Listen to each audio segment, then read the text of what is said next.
আসসালামু আলাইকুম, আশা করি তোমরা সবাই ভালো আছো। তো আজকে আমরা আলোচনা করব ফরটার্ন প্রোগ্রামিং এর চ্যাপ্টার 15 ধরে নিয়ে। তো আজকে আমরা দেখব কিভাবে আউটপুট নির্ণয় করতে হয়। এটা খুব গুরুত্বপূর্ণ প্রশ্ন, মানে এটা বিশেষ করে মেজর 18টা পরীক্ষাতে আসছে।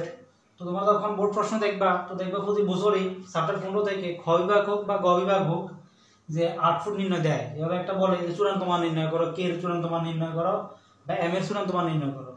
তো আশা করি বলে একটা তোমরা যখন বুঝতে পারবা তখন জাতীয় তোমরা দেখো আউটপুট কি তোমরা খুব সহজে নির্ণয় করতে পারবা। তো আজকে আমরা এখানে একটা প্রবলেম কি আলোচনা করব। আমাদেরকে বলছে find the output of the program, বলছে এই প্রোগ্রামটার আউটপুট কত আসবে, ফলাফল কত আসবে সেটা বের করতে বলছে। তো এখন এটা যেভাবে করবো সবগুলো প্রোগ্রাম প্রায় সেম ভাবে করতে হবে, শুধু মানে একটু মাথায় মানে মানে একটু মানে বুঝে করতে হবে আর কি। তার জন্য এটা করার জন্য আমাদের সর্বপ্রথম যে প্রোগ্রাম সম্পর্কিত ভালো ধারণা থাকতে হবে। কারণ আমরা আগে লেকচারগুলোতে বিভিন্ন প্রোগ্রাম আলোচনা করছিলাম, সিরিজ প্রোগ্রাম বা সিম্পল প্রোগ্রাম বা বিভিন্ন ফাংশন প্রোগ্রাম ছিল বা মানে পরিসংখ্যান কিছু বা পরীক্ষা সংক্রান্ত কিছু প্রোগ্রাম ছিল। তো এই আউটপুটটা মূলত প্রোগ্রামের ভাষা, অর্থাৎ একটা কম্পাইলার মূলত কাজগুলো লাইন টু লাইন কাজগুলো কিভাবে করে ফাইনালি আমাদেরকে একটা আসলে ওই কোন একটা সিরিজে যোগফল দিছে বা কোন একটা সিম্পল প্রোগ্রামে তখন আমরা বিভাজ্যতা সংখ্যাগুলো পাইছি, তারপরে আমরা বা কোন একটা মানে অতজন ছাত্রের পরীক্ষার আমরা ফলাফলটা পাইছি, গড় নাম্বার পাইছি। তো এটা কিভাবে হয় আসলে ওই ফলাফলটাই মূলত আমাদের আউটপুট। সেজন্য প্রোগ্রামটা আমরা তার মধ্যে বুঝি তাহলে আমাদের আউটপুটগুলো একদম সোজা, আমাদের জন্য একদম সহজ। প্রোগ্রামটা যদি আমাদের ভিতরে কোনো ল্যাকিংস থাকে তাহলে আমরা এটা করতে কি কিছুটা সমস্যা হবে আর কি। তাহলে একটা আলোচনা করবো, আশা করি এটা বুঝলে তোমরা জাতীয় সবগুলো আউটপুট কি তোমরা খুব সহজে করতে পারবে। তো এটা হলে এভাবে করতে হয়, প্রথমে স্টেপ এবং লাইন দিয়ে করতে হয়। স্টেপ মানে ফার্স্ট ধাপে কি করবো সেটা, এখানে স্টেপগুলো লিখবো আর এখানে লাইন লিখবো, ফার্স্টে লেখাগুলো লিখবো।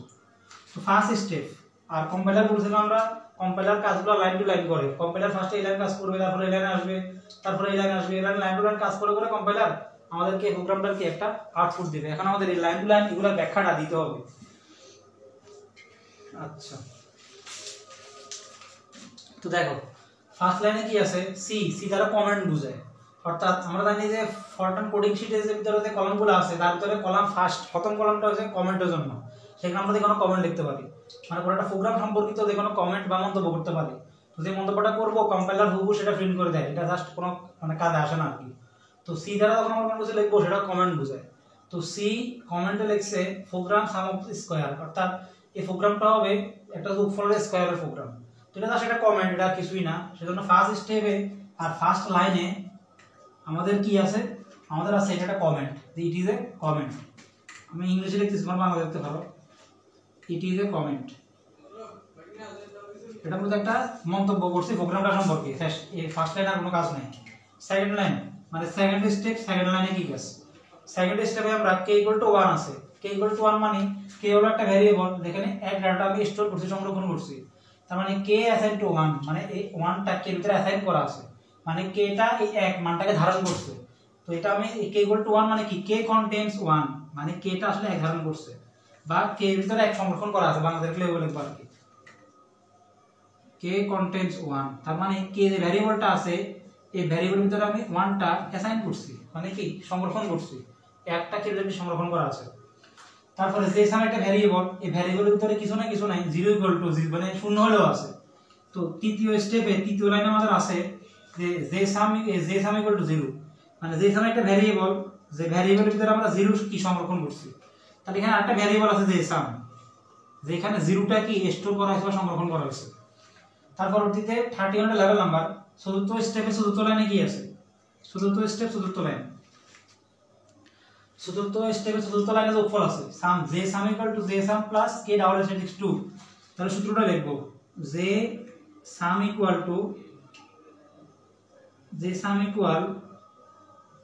যে সাম প্লাস k ডাবল স্ট্যাটিক্স 2। তার মানে এখানে যোগ করতে বলতেছে, এই লাইনে যোগ করব আমরা। তো যে সামে লাস্টে আমরা 0 সাম রাখছি, 0 সংরক্ষণ করছি, তাহলে এখানে যোগটা করি, যে সামে কত আছে 0 প্লাস k ডাবল স্ট্যাটিক্স 2। তো k এর ভিতরে আসলে 1 অ্যাসাইন করা আছে, সংরক্ষণ করা আছে, তাহলে 1 ডাবল স্ট্যাটিক্স 2। তো আমরা জানি 1 ডাবল স্ট্যাটিক্স 2 মানে কত, 1 এর স্কয়ার মানে 1, এর সাথে যখন শূন্য যোগ করব তখন আমরা আসলে এখানে 1 ই পাবো। তার মানে দেখো যে সামে ছিল আগে কত 0, যে সামে এখন কত চলে আসছে 1 চলে আসছে। তাহলে যে সাম যে ভেরিয়েবল যা করতেছেন না, তাহলে দেখো যে সাম যে ভেরিয়েবলটা ছিল সেখানে এখন আগে তো 0 ছিল, এখন নতুন করে 1 চলে আসছে, 0 কাটা। কারণ যেখানে এখন কত আসছে আমাদের যোগফলটা এখানে কত, এটা হচ্ছে 1। আশা করি তোমরা এতটুকু পর্যায়ে বুঝছো কিভাবে আসলে কাজটা করছি। তো আমি এটা করতেছি, হ্যাঁ। তারপরে এখানে স্টেপ লাইন। তো এখন দেখো পঞ্চম স্টেপে কি করবো আমরা, পঞ্চম স্টেপ আর পঞ্চম লাইনে কি আছে, ফার্স্ট নাম্বার লাইন। এই 1 2 3 4 ফার্স্ট লাইনে কি আছে দেখো, ফার্স্ট লাইনে আছে k = k + 3। তো k = কি ছিল, k + 3 ছিল। তো এখন কি যোগ করতে বলতেছে এখানে, তো আমরা তো যোগ করতে পারবো খুব সহজে। k তে লাস্ট কত ছিল, k তে লাস্ট 1 ছিল, এই যে k কন্টেন 1, তাহলে k তে আছে লাস্ট ছিল 1, তাহলে k = কত হবে 1 + 3, তাহলে 3 এর যোগ করলে কত হবে আমরা 6। তাহলে দেখো k তে আগে ছিল 1, k তে এখন যোগ করে চলে আসছে কত 6, তাহলে k sin 1, 4, তাহলে 1 তো আগে ছিল, 1 কাটা এখন মান কত চলে আসছে এখানে 4। তাহলে আমরা পঞ্চম ধাপে এসে আমরা k এর মান যোগ করছি। প্রোগ্রামটা যেভাবে কম্পাইলার যেভাবে লাইন টু লাইন কাজ করে, এই লাইন টু লাইন ব্যাখ্যাটা হলো মূলত কি আমাদের আউটপুট নির্ণয়টা। তাহলে ষষ্ঠ ধাপ, ষষ্ঠ স্টেপ 6, স্টেপ কত, লাইন 6। ষষ্ঠ লাইনে কি আছে, ষষ্ঠ লাইনে আছে ইফ, মানে লজিক্যাল ইফ স্টেটমেন্ট। ইফ যদি k <10, এই লাইনটা যদি সত্য হয়, গো টু 31, 31 মানে কয় নাম্বার আছে এখানে, গো টু 31 লেভেল নাম্বার, তাহলে 31 লেভেল নাম্বার আছে এই জায়গায়। তাহলে এই লাইনটা যদি সত্য হয়, কম্পাইলার বলছে গো টু 31, 31 লেভেল থেকে লাইনে চলে যাবে। এখন 31 লেভেল থেকে লাইনে কি আছে, যে যোগফলটা আছে আর কি, যে তাহলে j প্লাস কত k = 2। তখন দেখবো যে k যে মানটা পাইছি আমরা আসলে সেটা কি <10 কিনা, 10 থেকে ছোট কিনা, যদি হয় তাহলে লাইন কার্যকর করবে, আর না হলে নিচের লাইনে এসে কি মানটা প্রিন্ট করে দিবে। তাহলে এখন দেখো k <10, তাহলে k <10, তার মানে k তে কত পাইছি আমরা 4 <10, এটা কি সত্য, অবশ্যই সত্য, কারণ 6 10 থেকে ছোট, এখন আমার লাস্ট কে মান 4 পাইছি। তাহলে এটা যদি সত্য হয়েছে গো টু 31, তাহলে আমাদের কোথায় আসতে বলছে, 31 লেভেলে লাইন চলে আসতে বলছে। তাহলে কন্ট্রোল তো ট্রান্সফারটা, কন্ট্রোল তো লাইন টু লাইন আসতেছে, তাহলে কন্ট্রোল ট্রান্সফারটা কোন লাইনে চলে আসবে, এটা কোন লাইন, 1 2 3 চতুর্থ লাইনে চলে আসতে বলতেছে। তাহলে কম্পিউটার কন্ট্রোলটাকে 4 নম্বর লাইনে চলে আসবে, কারণ এটা সত্য হয়েছে গো টু 31, এগুলো লাইনে চলে আসবে। তাহলে সপ্তম স্টেপে চতুর্থ লাইনে চলে আসছে, আমরা যেটা ব্যাখ্যাটা লিখতে হবে এখানে। এই জিনিসটা সত্য, অবশ্যই সত্য, which is true, which is true. So computer transfer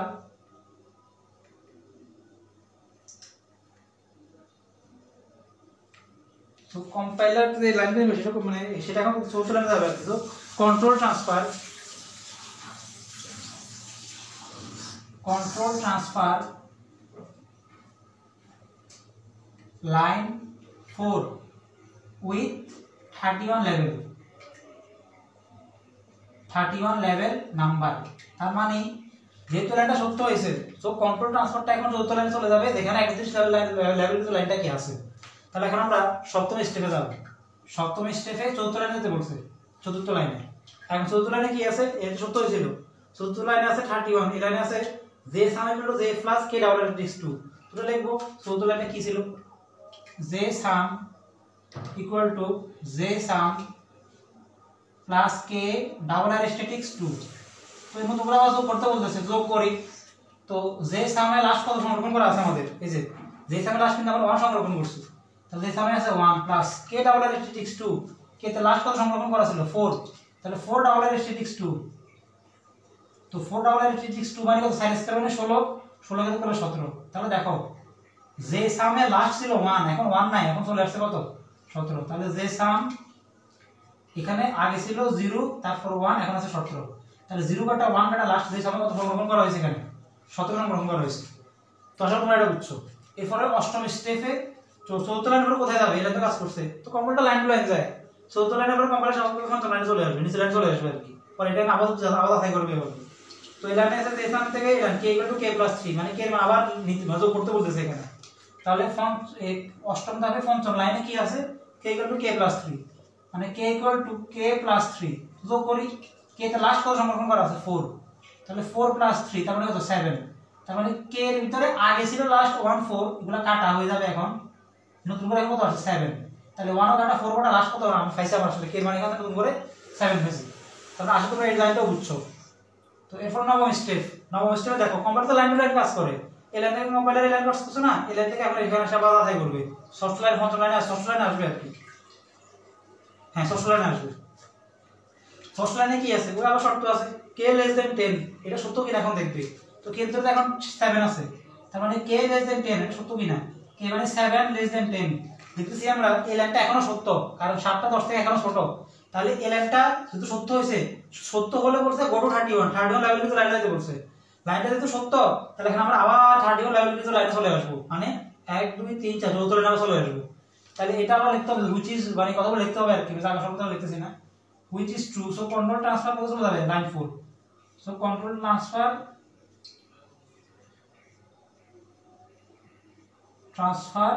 line 4, line 4 চলে আসবে, লাইনটা তো সত্য হয়েছে। তো দেখো তাহলে 10 নাম্বার স্টেপ চতুর্থ লাইনে চলে আসছে এখন।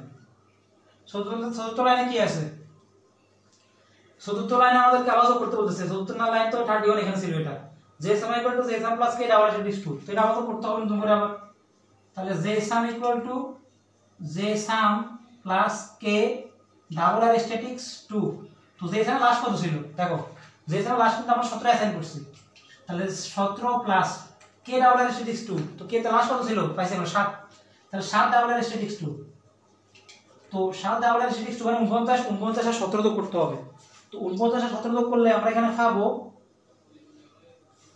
49 17 এটা যোগ করলে পাবো আমরা 66 পাবো। তাহলে দেখো যে সামে আগে ছিল কত, লাস্ট ছিল কত, এই যে আমাদের এই যে 17, তাহলে 0 1 17 এখন কত 66, তাহলে এগুলো সব কাটা, লাস্ট কত হিসাবে কত আসছে আমাদের 66, আসলে তোমরা দুটো বুঝছো, হ্যাঁ 66 আসছে। এখন স্বাভাবিকভাবে কম্পাইলার তো 70 লাইন কাজ করছে, তো এই লাইনগুলো আবার এই লাইনে আসবে আগের মতো, তো আমি এই লাইনগুলো মুছতেছি, ফার্স্ট স্টেপগুলো মুছতেছি, কারণ এগুলো বলে আবার এখানে আসতেছে, এই ফার্স্ট লাইনগুলো কাজ আর কি বলে করে, তাই মুছতেছি না।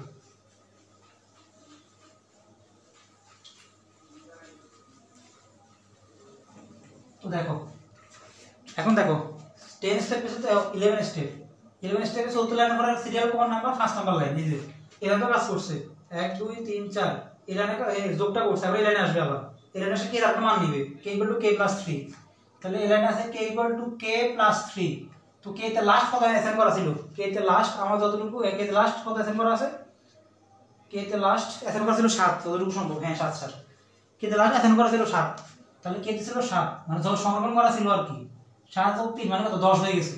তাহলে এখন কম্পাইলার তো এই লাইনে আসলে k এর মান নতুন করে বের করছে, এই লাইন থেকে আবার 6 লাইনে আসবে, তাহলে 12 স্টেপ লাইন 6, এই লাইনে দেখতেছি কি যে আবার এখানে এই মানে মানে মানে যাচাই করবে আর কি 1 2 3 4 5 6, হ্যাঁ এখানে কি আছে k less than 10, এটা এখন দেখতেছি কি আসে k less than 10, তার মানে k তো কত পাইছি আমরা লাস্ট, তাহলে এখানে k অ্যাসাইন করছে, k তে লাস্ট ছিল মানে 7 ছিল, ওটা কাটা এখন চলে আসছে কত এখানে 10 চলে আসছে, তো k তে লাস্ট কত এখন কত পাইছি আমরা এখানে 10 পাইছি, এখন 10 দিয়ে দেখব আসলে সত্য নাকি এটা, তাহলে k তো পাইছি 10, তো 10 less than 10 এটা কি সত্য, এটা সত্য না, এখন এটা মিথ্যা, কারণ 10 10 ছোট না, 10 10 এর সমান, তাহলে বলছে লেস দেন, তাহলে সত্য কন্ট্রোলটা কি সত্য হয়েছে, এখন সত্য হয় নাই, মানে এই স্টেপটা সত্য হয় নাই, এটা যদি সত্য হয় নাই তাহলে গো টু তো 31 আনা যাবে না, কারণ এটা যদি সত্য হতো তখন 31 লেভেল নিচে লাইনে চলে যেত, যেহেতু এটা মিথ্যা হয়েছে তো কম্পাইলার কি করবে, কম্পাইলার স্বাভাবিকভাবে এখান থেকে যেতে পারবে না, স্বাভাবিক এলান থেকে নিচে লাইনে চলে আসবে, নিচে লাইনে আসে যে মানটা সে আনসারটা কি প্রিন্ট করে দেবে, তাহলে লিখতে হবে which is false, এটা সত্য না, মানে যুক্তিটা সত্য না,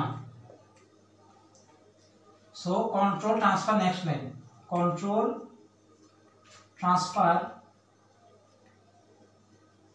next line, কারণ এটা তো 31 লেভেল আবার কাজ করবে না, কারণ এই কন্ডিশনটা মিথ্যা হয়েছে এখন, তাহলে নেক্সট লাইনে কি আছে 7 নম্বর লাইন আর কি, তাহলে 13 7 নম্বর লাইন, 7 নম্বর লাইনে কি বলছে print the sum, মানে যে সামটা প্রিন্ট করছে, লিখতে হবে print the value of the sum, print the value of the sum, তো এই মানটা এখানে প্রিন্ট করে দিবে আর কি, এই যে সাম কত 66, কারণ যে সামে লাস্ট কত হয়েছে আমরা 66 পাইছি, তো এই কম্পাইলার এই লাইন থেকে এই লাইন আসবে, এই লাইনে 14 নম্বর লাইন 14 স্টেপে আর কি, এর পরে কয় নম্বর লাইন 7 এর এটা 8 নম্বর লাইন 8, তো 8 নম্বর লাইনে কি আছে স্টপ আছে, স্টপ দ্বারা কি বোঝায়, স্টপ দ্বারা কম্পাইলারকে বুঝাই দিছে যে প্রোগ্রামটা বন্ধ হয়ে গেছে, তো এটা কম্পাইলারকে বলতেছে মানে ইট টেলস কম্পাইলার, আচ্ছা নিচেগুলো মুছে দিছি, এগুলো কাজ শেষ।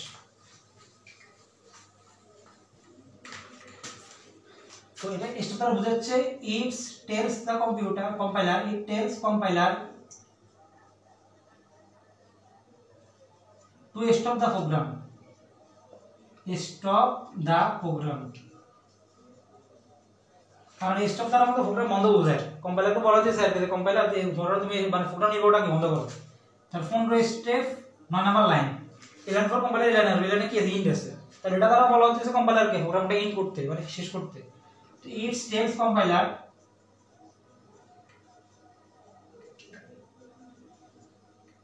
Two end the program in